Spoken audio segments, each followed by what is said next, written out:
Hello friends, good morning Odisha. आज सकाळ बहुत गुड़े गुरुत्वपूर्ण खबर आसी जो खबर गुड़ी को आपण मैंने जाना निहाती दरकार। तेबे आसतु जाने कौन से गुरुत्वपूर्ण खबर गुड़िक। तेबे ता पूर्व आपन को अनुरोध अटे जे जदि आपन को वीडियोटी भल लगे आपन लाइक करबा सहित वीडियो को अधिक अधिक शेयर करेंगे। या सहित यह लेटेस्ट खबर सबको जानापी आम चैनल को मध्य सब्सक्राइब करंतु। तेबे आसतु आरंभ करबा आज खबर अभियान। प्रथम बड़ खबरटी हेउछि पूरा हेब गरीब एवं मध्यवित्त श्रेणी मानकर सस्ता गृहर स्वप्न। सरकार निर्माण करिबे कोटी कोटी घर। केंद्र सरकार प्रधानमंत्री आवास योजना अर्बान 2.0 योजना को मंजूर देइछन्ति। एही योजना अनुसार केंद्र सरकार सहरांचल गरीब एवं मध्यवित्त परिवार मानकर पई 1 कोटी सस्ता घर निर्माण करिबे। प्रधानमंत्री नरेंद्र मोदी अध्यक्षतार गठित कैबिनेट बैठक में शुक्रवार दिन एही योजना को मंजूरी मिली। एही योजना रे सरकार 2.30 लाख कोटी टंकार सब्सिडी देबे। एही योजना अनुसार सरकार सहर अंचल में घर निर्माण पई आर्थिक सहायता प्रदान करिबे। प्रधानमंत्री आवास योजना सहरांचल प्रथम योजना रे 1.18 कोटी घर निर्माण करने को मंजूरी देथिले। सेथिरे 85.5 लाख घर निर्माण हो सारी। यह व्यतीत credit risk guarantee fund trust रे वर्तमान सरकार 3000 कोटी टंका प्रदान करिबे। परवर्ती खबरटी हेउछि पार्वण पई ई कॉमर्स कंपनी मानकर आरंभ हेलानी सजबाज। देश में 10 लाख को मिलिबो रोजगार। देश में ई कॉमर्स कंपनी मानकर व्यवसाय बढ़ुछि। विशेषकर पार्वण समय से बिक्री अन्य समय तुलन में अधिक रोचे। गत वर्ष तुलन में चलित वर्ष पार्वण ऋतु में ई कॉमर्स कंपनी मानकर व्यवसाय 35% अधिक रहिबो बोली आशा करा जाउछि।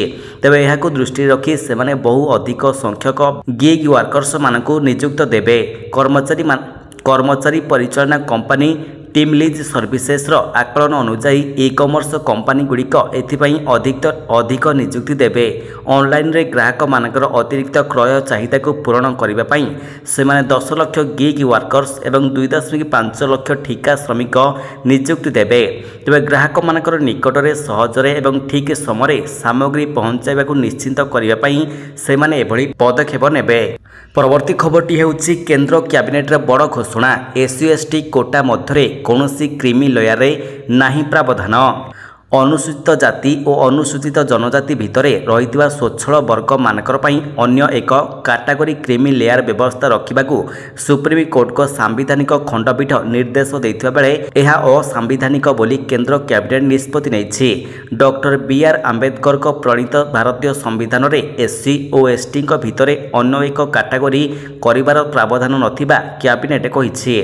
केंद्रमंत्री अश्विनी वैष्णव कहिसंति केंद्र में नरेंद्र मोदी को NDA सरकार आंबेडकर को प्रणीत संविधान प्रति प्रतिबद्ध और संकल्पबद्ध। संविधान रे SC और ST मध्य कौनसी क्रीमी लेयर प्रावधान नाही। तेणु कैबिनेट सुविचार करी संविधान व्यवस्था अनुसार अनुसूचित जाति और अनुसूचित जनजाति संरक्षण कराजिबो बोली निष्पत्ति नैथिबा केंद्र मंत्री कहिसंति। परवर्ती खबरटी हेउछि भुवनेश्वर कंट्रोल दुकान रे आलू बिक्री आरंभ। 3 किलो को 100 टंका रे बिक्री करुछंती डीलर। भुवनेश्वर कंट्रोल दुकान रे आलू बिक्री आरंभ होइछि। 3 केजी आलू को 100 टंका हिसाब रे बिक्री करिवे डीलर। सरकार पक्षरु धार्य दर रे आलू बिक्री आरंभ होइछि। प्रति परिवार पिछा 3 केजी आलू दियाजिबो। कार्डधारी और बिना कार्डधारी मानकु आलू मिलिबो। प्रथमे भुवनेश्वर महानगर निगम अधीन रे 100 डीलर पॉइंट रे आलू बिक्री आरंभ होइछि। सेपटे कलिकता ओडिशा आसीछि आलू ट्रक। आईगिणिया आलू डिपोरे राति रे लागिछि 8टी आलू ट्रक। दर नियंत्रण स्थिति को आसिले भी पूर्व अपेक्षा दरदाम रे सुधार आसिबो बोली ग्राहक आकलन करिसंती। अन्यपटे एबे भी किणा अधिक टंका पड़ुथिबारु किलो पिछा दर 40 रु कमिबो नाही बोली व्यवसायी कहिसंती। परवर्ती खबरटी हेउछि आसिला भल खबर। घर डीह नथिबा परिवार को सरकार देबे पट्टा। सूचना देले सुरेश पुजारी। घर डीह नथिबा परिवार को सरकार देबे घर डीह पट्टा। आसंता डिसेम्बर मास सुधा हिताधिकारी चयन करा जाई सरकार पट्टा बंटन करिवे। खूब शीघ्र सर्वे कार्य शेष करिबा परे योग्य हिताधिकारी मानकु पट्टा प्रदान करिबा को निर्देश दैछंती राजस्व और विपर्य परिचालना मंत्री सुरेश पुजारी। तेबे राज्य में जो मानकर निजर घर बाड़ी की डीह बोली किछि नाही सेमानकु सरकार तरफ पट्टा प्रदान करा जिवो।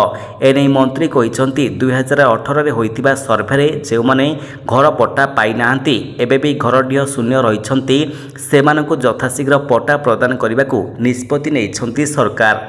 परवर्ती खबरटी हेउछि राज्य सरकारक तरफरु एही सब पदवी रे नियुक्ति पई प्रकाश पाइला विज्ञप्ति। राज्य सरकारक तरफरु पुणी थरे अनेक पद पूरण पई सुजोग आसीछि। प्रार्थी मानकु junior clerk cum copyist stenographer grade 3 junior typist और सालारीड अमीन पदरे नियुक्ति दिया जीव। समस्त पद पई वेतन हार शिक्षागत योग्यता और बयस योग्यता अलग अलग रही। भद्रक जिला जज कार्यालय तरफरु एही विज्ञप्ति प्रकाश पाइछि। इच्छुक प्रार्थी माने ऑफिशियल वेबसाइट रो लिंक को जाई सविशेष तथ्य मध्य पाई परिबे। परवर्ती खबरटी हेउछि आसंता 24 घंटा मध्यरे राज्य में बढ़िबो वर्षार परिमाण। एही सबु जिला को येलो वार्निंग जारी। वर्तमान राज्य में सक्रिय रही मौसुमी वायु। यार प्रभाव में आगामी 24 घंटा पर्यंत राज्य में हालुकारू मध्यम धरणर वर्षा हेबार संभावना सहित किछि स्थान में प्रबल वर्षा हेबार संभावना रही। फल सुंदरगढ़ और झारसुगुड़ा में प्रबल वर्षा हेबा नै येलो वार्निंग जारी करा जायछि। या सहित आसंता कालिठारू वर्षार परिमाण धीरे धीरे कमिबा सहित 13 तारिखरू पुणी प्रबल वर्षा हेबार संभावना रही। एही दिन केन्दुझर मयूरभंज और सुंदरगढ़ जिलार गोटे दुईटी स्थान में प्रबल वर्षा होई पारे बोली कुआ जाउछि। एहा परे 14 और 15 तारिख में उत्तर ओडिशार केतेक स्थान में प्रबल वर्षा आशंका जारी करिछि आंचलिक पाणीपाग विज्ञान केन्द्र। परवर्ती खबरटी हेउछि ओडिशार 6टी रेल प्रकल्प को कैबिनेट मंजूरी। एही सब क्षेत्र पई 24,657 कोटी व्यय अटकल। प्रधानमंत्री श्री नरेंद्र मोदी अध्यक्षतार अनुष्ठित आर्थिक व्यापार संक्रांत कैबिनेट कमिटी मोट 24,657 कोटी टंका पाखापाखि व्यय अटकल सहित रेल मंत्रालयर 8टी नुआ रेल मार्ग प्रकल्प को अनुमोदन करिछि। एही सब प्रकल्प मध्यरे ओडिशार 6टी रेल प्रकल्प सामिल रही। एही सब प्रकल्प हेला गुणपुर थेरुबाली नुआ लाइन, जूनागढ़ नवरंगपुर, बादामपाहाड़ केन्दुझरगढ़, बांगिरीपोषी गोरुमहिषाणी, मालकानगिरी पंडुरंगपुरम भाया भद्रांचलम एवं बुढ़ामरा चकुलिया। प्रस्तावित नूतन रेलमार्ग सीधा सड़क जोगाजोग प्रदान करिब एवं गमनागमन रे सुधार आनिब। भारतीय रेलवाई पई दक्षता और सेवा विश्वसनीयता प्रदान करिब। परवर्ती खबरटी हेउछि 6 थाकिया हेब भुवनेश्वर पुरी रास्ता संप्रसारण प्रस्ताव को अनुमोदन कले राज्य सरकार। महाप्रभु श्री जगन्नाथଙ୍କ क्षेत्र पुरी और भुवनेश्वर जातीय राजपथ 6 लेन विशिष्ट हेब।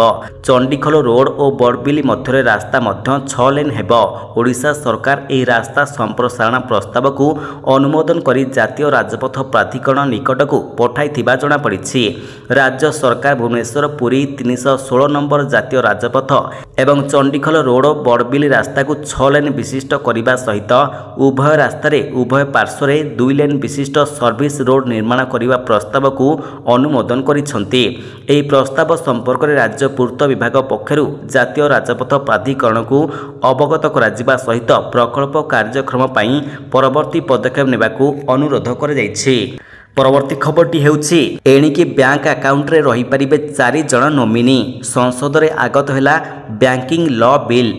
केंद्र अर्थमंत्री निर्मला सीतारमण शुक्रवार लोकसभा बैंकिंग आईन संशोधन विधेयक आगत करिसेंति। एही विधेयक रे एपरि प्रावधान रही जहाँ परे प्रत्येक खाताधारी 4 जण नोमिनी रखि परिबे।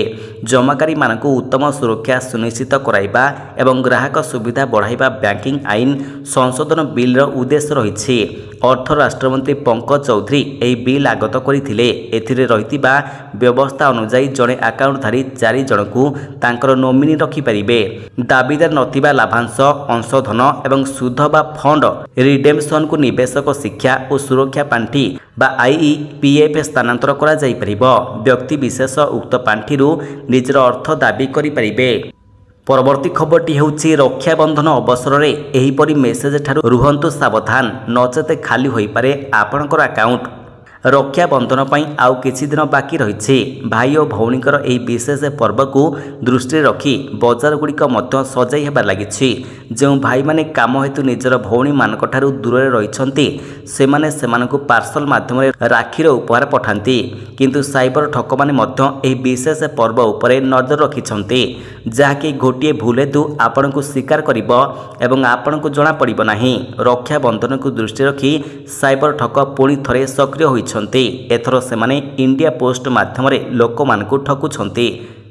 तेबे यही लेटेस्ट खबर सबको आपण जानिबा पई आमर चैनल को सब्सक्राइब करने सहित वीडियो को अधिक अधिक शेयर करंतु। धन्यवाद।